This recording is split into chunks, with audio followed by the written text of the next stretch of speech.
Boas-vindas à nossa análise de hoje. Sabe aquele dilema que quase todo mundo enfrenta na correria do dia a dia? Pois é, passamos horas a fio na posição sentada. Seja no escritório, no trânsito ou maratonando séries no sofá, a gente mal para pensar no estrago profundo que isso faz na nossa saúde. Mas olha só que interessante. E se a solução para reverter os danos de ficar grudado na cadeira não exigisse suar a camisa por horas a fio na academia? E se a resposta coubesse direitinho nos pequenos intervalos da nossa rotina? É exatamente essa ciência fascinante que a gente vai explorar agora. Para ter uma ideia da gravidade da situação, dá uma olhada nesses dados recentes da Organização Mundial da Saúde. A prevalência global de obesidade em adultos bateu impressionantes 43%, e as taxas de diabetes já chegam a 14%. Não são só números soltos, tá? Eles estão diretamente ligados a essa nossa mania de não sair da cadeira. Ficar na mesma posição por muito tempo cria um ciclo perigoso, prejudica a sensibilidade à insulina e faz a gordura se acumular no sangue. É uma verdadeira crise metabólica global acontecendo de forma totalmente silenciosa. Diante de tudo isso, a recomendação médica clássica é super clara. Acumular pelo menos 150 minutos de exercícios moderados ou 75 minutos de exercícios vigorosos por semana.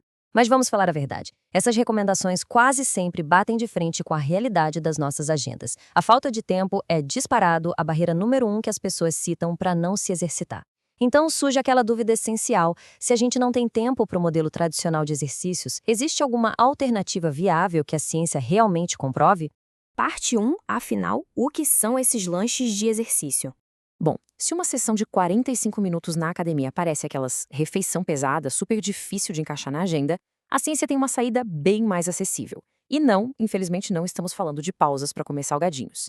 Os exercise snacks, ou lanches de exercício, são definidos basicamente como o efeito cumulativo de múltiplos e curtíssimos períodos de atividade física bem espalhados ao longo da rotina diária. A grande sacada aqui não é deixar para sofrer um treino exaustivo no fim do dia, mas sim distribuir micromovimentos nas horas em que estamos acordados. É simplesmente quebrar aquele padrão de ficar sentado o tempo todo, algo que promete benefícios gigantescos.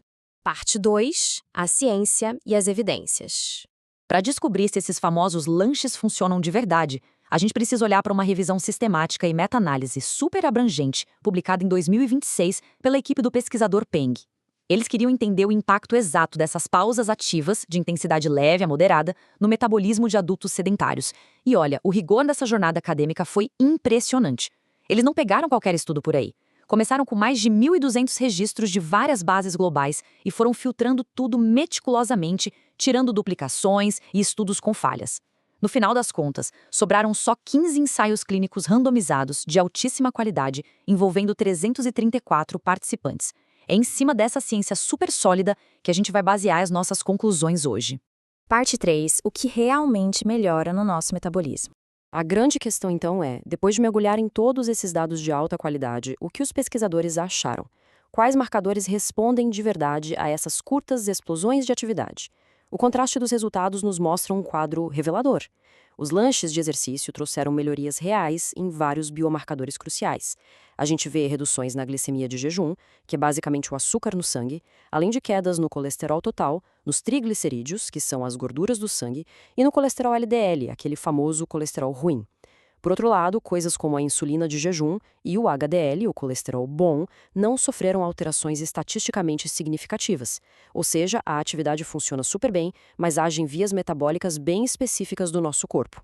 É muito fascinante observar nos dados do estudo a queda estatisticamente significativa no açúcar no sangue, a nossa glicemia de jejum.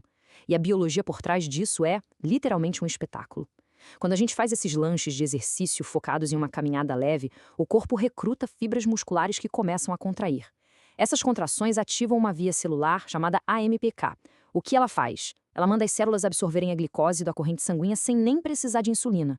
Basicamente, os músculos começam a usar aquele açúcar acumulado pelo tempo que passamos sentados de forma incrivelmente eficiente, só com movimentos curtinhos e repetidos.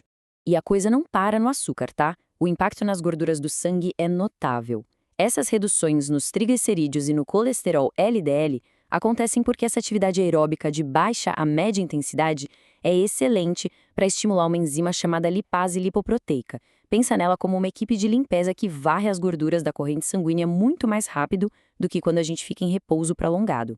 Em vez de deixar a gordura se acumular e causar inflamações ou resistência à insulina, Os lanches de exercício mantêm todo o sistema lipídico ativo e funcionando perfeitamente. Parte 4. A dose ideal e o protocolo de exercício.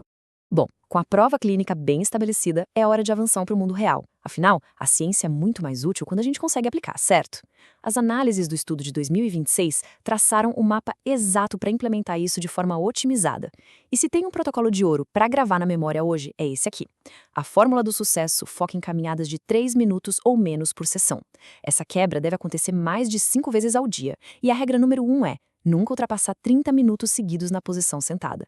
Deu meia hora na cadeira, dá uma volta de 2 ou 3 minutinhos. É essa alta frequência que avisa os músculos o tempo todo para limparem a glicose e as gorduras, prevenindo aquele acúmulo prejudicial. Parte 5. A ressalva do IMC e as limitações. Para manter a objetividade total sobre os dados da meta-análise, a gente precisa navegar por uma ressalva científica muito importante. A biologia humana é complexa e esse protocolo não opera exatamente igual para todos os tipos de corpos. Os dados revelaram que o índice de massa corporal, o famoso IMC, atua como um moderador da resposta. A literatura mostra que o efeito de baixar os triglicerídeos diminui e até chega a inverter a direção quando o IMC atinge a marca de 30. Nesses casos, aquela enzima que faz a limpeza, a lipase lipoproteica, responde muito menos ao estímulo do exercício leve.